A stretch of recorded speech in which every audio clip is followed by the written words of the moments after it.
한 마음으로 하나님 앞에 기도드리겠습니다. 먼저는 한국의 안보를 위해서 꼭 기도하시기 바랍니다.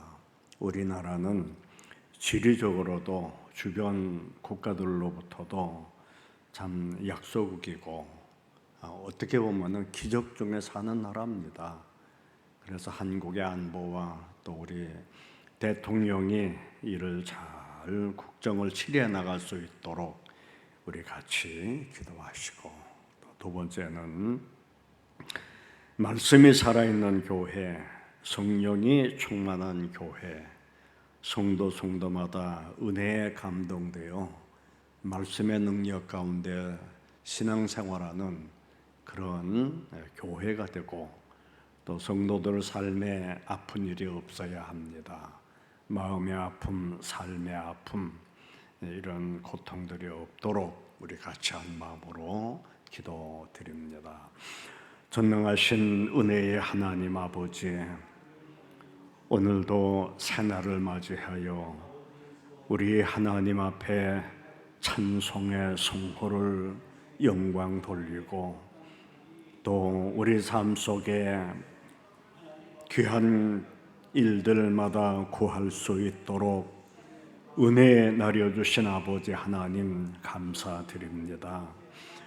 우리가 드리는 이 귀하고 거룩한 기도 하나님이 함께 하시고, 기도의 악한 영 방해하지 못하게 하시고, 구하는 기도가 하늘에 상달되어 하나님의 영광의 결실만이 나타나도록 허락하시기만을 기도합니다. 한국의 안보를 꼭 지켜주시기를 구하옵니다. 국민들이 세운 대통령, 그에게 지혜를 주셔서 국정을 다스려 나가게 하시고, 유정자들 하나님 아버지, 당리당략에 의해서 일하는 사람들이 아니라 오직 국가와 민족을 위하여 일하는 일꾼들 되어지도록 하나님의 손길에 함께해 주시기를 기도합니다.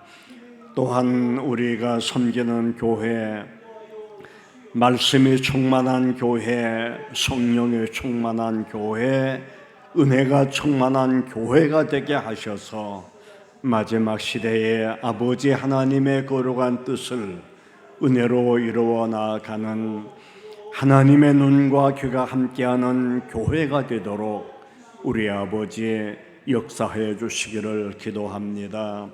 또한 성도들 심령과 삶, 가정하는 일, 이 모든 일에 아픈 일 없도록 도와주시고, 혹여나 잘못한 부분들이 있다면 주께서 이 모든 일에 은혜 베풀어 주셔서 고통이 성도들에게 당하는 일 되지 아니하도록 하나님의 손길에 함께 하시기를 기도합니다.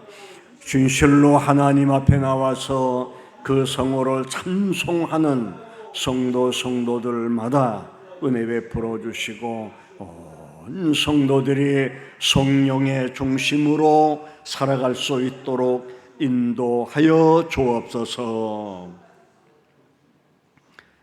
거룩하신 주의 영의 은혜 위에 함께 하시되, 특별히 이 악한 시대에 교회를 이끌어 가실 담임 목사님에게 한없는 은혜와 능력을 더하여 주옵소서. 항상 주의 영에 함께해 주심을 원하옵고 예수님의 이름으로 기도드리옵나이다. 아멘. 우리 하나님 말씀 같이 봅니다. 누가복음 14장을 봅니다.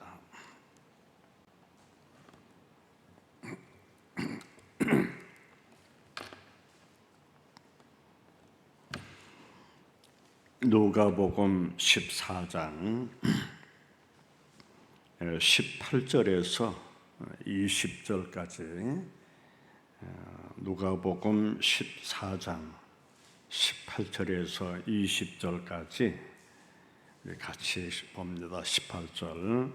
다 일치하게 사양하여 한 사람은 이르되 나는 밭을 샀음에 아무래도 나가 보아야 하겠으니 청컨대 나를 양해하도록 하라 하고, 또 한 사람은 이르되 나는 소 5겨리를 샀음에 시험하러 가니 청컨대 나를 양해하도록 하라 하고, 또 한 사람은 이르되 나는 장가 들었으니 그러므로 가지 못하겠노라 하는지라. 아멘.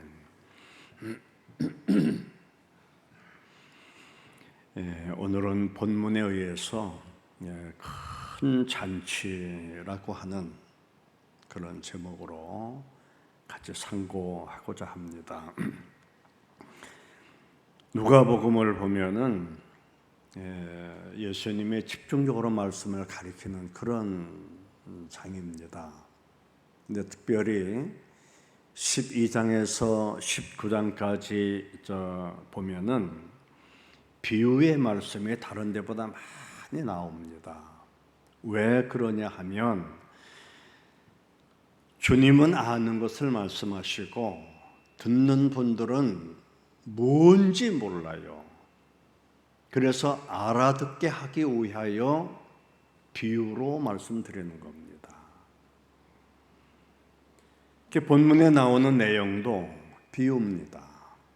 그리고 이 내용은 15절에서 24절까지 이 내용인데, 아침에 이걸 다 읽으면은 시간이 촉박하기에 편의상 짧게 읽었습니다만은, 어떻든 본문의 내용은 큰 잔치의 비유입니다. 큰 잔치는 가난한 사람이 이렇게 할 수가 없습니다. 있는 사람, 또 부유한 사람이 하는 잔치죠. 본문의 내용은 여러분들이 다 알기 때문에 깊은 소개는 할 수가 없고, 어떤 사람은 밭을 샀다, 초청장을 보냈어요. 지금 같으면은 청첩장이라든지 요새는 폰으로 다 이렇게 연락들 하고 그럽니다만은, 어떻든 그전에는 사람이 직접 갔어요. 다 이렇게 가서 초청을 하니 이게 여건이 안 되면 이렇게 할 수도 없습니다. 근데 어떻든 보냈는데, 그 사람들이 초청을 받은 사람들이 나는 밭을 샀기에, 또 어떤 사람은 소 5겨리를 샀기에, 또 어떤 사람은 장가를 갔기에 나는 이런 상황에 의해서 갈 수 없으니 양해 좀 해다오, 그런 답입니다. 자, 이 내용은 분명히 비유입니다. 그런데 복은 누가 주십니까? 이 천체의 모든 주인은 하나님이에요. 복은 그분이 주셨거든. 근데 겨우 한다는 게 복을 받고 나서 주인의 초청에 대답을 안 한다? 얼마나 지금 모순된 일입니까? 이게 인간의 삶이에요, 지금. 예수님은 이 비유에서 2가지 교훈을 주고 있습니다. 하나는, 하나님은 인간들을 큰 잔치에 초청하고 계신다는 말입니다. 여러분은 지금까지 살아오면서 내가 신분이 가장 높은 분에게 어느 때 초청을 한번 받아봤는지, 본문에 나오는 사람은 가장 신분이 높은 분에게 지금 초청을 받고 있어요. 그런데 이 초청을 하나같이 거절하는 거죠. 정말 우리 바로 알아들어야 됩니다. 영적으로 알아들어야 합니다. 정말로 지금까지 살아오면서 신분 높은 분에게 언제 한번 초청 받아보았나, 분명히 알아야 합니다. 영국의 엘리베이터 2세가 세계 139개국의 사회단체 아니면 왕 대통령들을 초청을 했어요. 이때 한국에서도 초청받은 사람이 딱 하나 있었어요. 그분이 누구냐면 김주철 목사입니다. 그 많은 한국 사람들을 다 제쳐놓고 대통령도 아니고 이분이 초청을 받았을 때 얼마나 기분이 참 남다르겠습니까? 이 잔치에 열일을 제쳐놓고 김주철 목사님은 영국까지 간 거죠.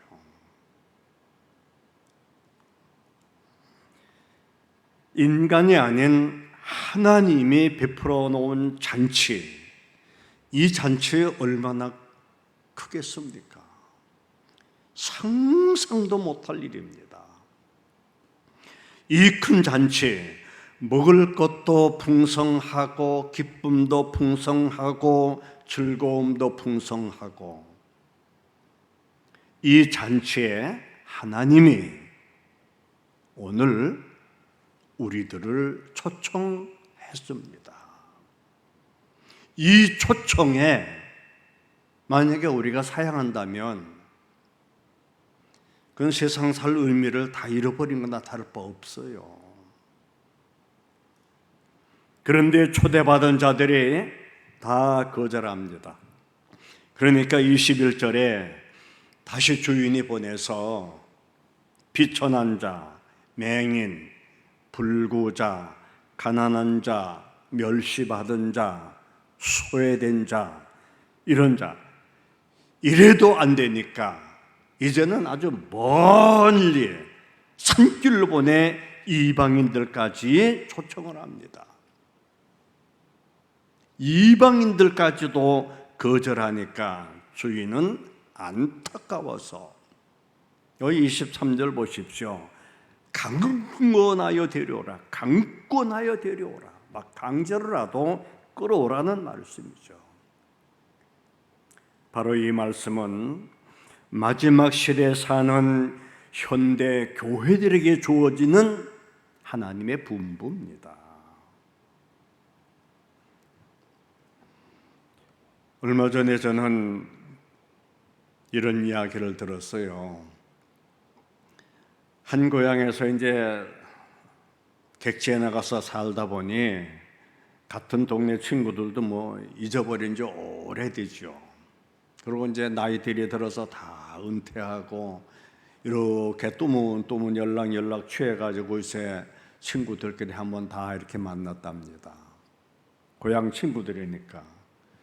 이런저런 얘기하는 가운데 너는 뭐하니 하다 보니 일요일날 못 온 친구들이 많더라는 거요. 왜 그러냐고 물어봤더니 교회에 다닌다 그러더래요. 세상에 교회 얘기만 하면은 그렇게 입에다가 거품을 물 정도로 그냥 반대하던 친구들이 교회 다닌다는 거예요. 이걸 보고 그 친구가 하는 이야기가, 야, 네가 교회에 나가는 걸 보니 세상 말세 됐구나 라고 하더라는 거예요. 여러분, 본문 말씀의 중요한 내용은 하나님은 인간들에게 행복 주시기를 그렇게 원하고 계신다는 말입니다. 본문의 내용이에요. 지금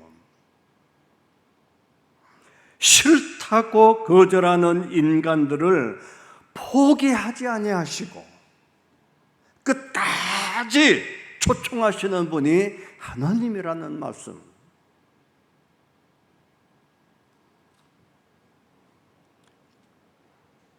우리 사는 세상은 녹록하지 않습니다. 아무리 힘들고 어렵고 상황이 여의치 않다 하더라도 하나님이 부르심의 초청에 여기 거절하면은 인간 가치 없는 삶입니다. 정말로 이 부름받은 초청에 대답할 수 있는 그런 성도들이 될 것을 주의 이름으로 권합니다. 두 번째는 인간들은 하나님의 초청에 끈질기게 거절한다는 것입니다. 여기 지금 먹을 것, 우리 시대는 지금 배고픈 고통을 모르기 때문에 먹는 것도 별로 여깁니다, 지금. 그러나 지금 이때가 언제입니까? 지금 예수님 당시 때예요. 얼마나 어려운 시대입니까? 지금 이때가. 여러분, 이 시대를 알려면은 예수님 당시에 영화에 등장하는 그 사람들의 옷을 보세요. 의상을 보세요. 얼마나 참 누더기 같은 것을 입고 사는 그런 시대입니까, 지금. 이때 먹을 것을 부유한 집에서 초청했다고 하는 거 말도 못할 일이죠. 부잣집 잔치이기 때문에 먹을 것이 많고 여기 기쁨이 충만하다 그랬는데 그 무슨 기쁨일까? 이거는 분명히 영적으로 비사입니다. 즐거움이 충만하다는 것은 죄를 사함받았기 때문에, 죽음을 멸했기 때문에, 심판을 면했기 때문에, 생명으로 들어가는 길이기 때문에 얼마나 더 기쁘고 즐거운 일입니까? 이처럼 기쁘고 즐거운 일은 없는 것입니다. 인간에게 이렇게 좋은 것 모두 준비해 놓고 부르셨어요. 그런데 인간들은 하나같이 거절합니다. 여기 귀인들이 누굽니까? 유대인들입니다. 그러면 소외된 사람들은 누구입니까? 이방인입니다. 다시 말해서 오늘 우리들입니다. 그러나 하나님은 초청을 계속 보내고 있다는 말입니다. 지금도 초청장을 발부해서 우리 눈에는 보이지 않지만 천사를 통해서, 때로는 성령을 통해서, 때로는 교회를 통해서 부르고 또 부르고 또 부르고, 어떤 세상에서 우리가 육신을 입고 사는 동안에 어떤 과정 경로를 통해서든지 하나님 앞에 나왔다고 하는 거, 이 지금 우리들에게 주어지는 말씀입니다.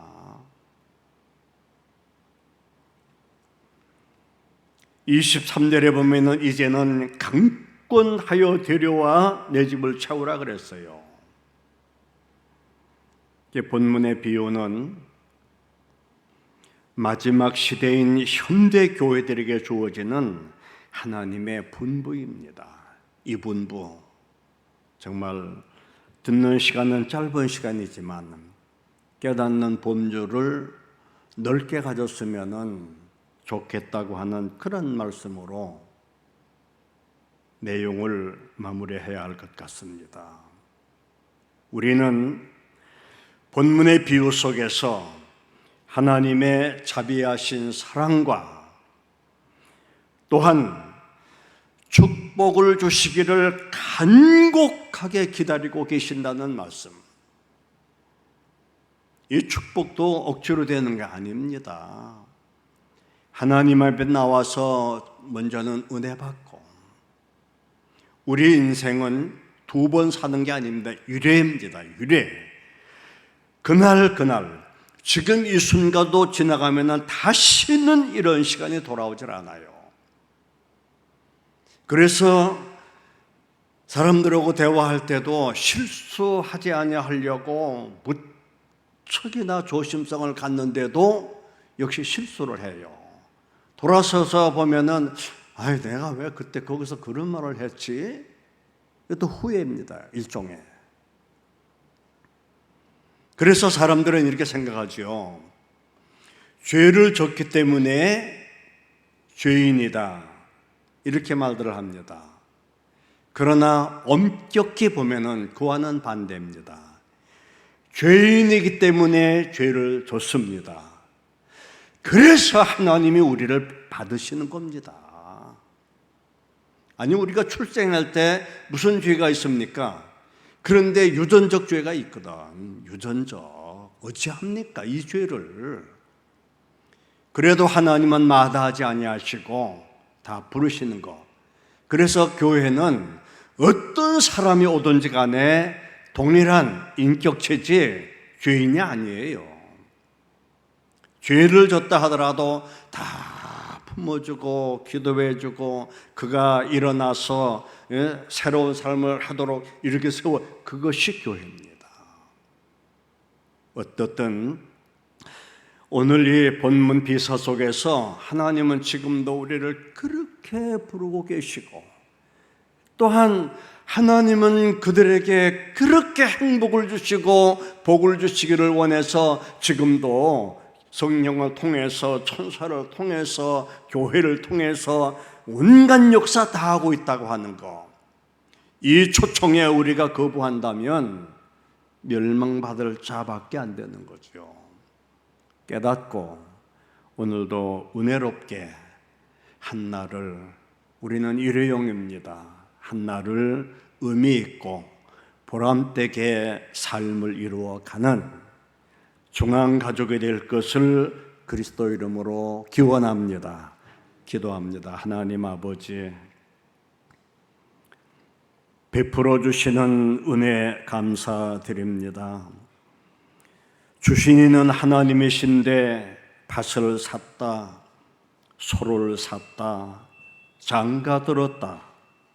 하나님 아버지, 진실로 하나님을 깨닫고 하나님 앞에 어리석음을 발견하고 은혜롭게 살아갈 수 있도록 성령이여 변질된 우리 마음을 일깨워 주시기를 기도합니다.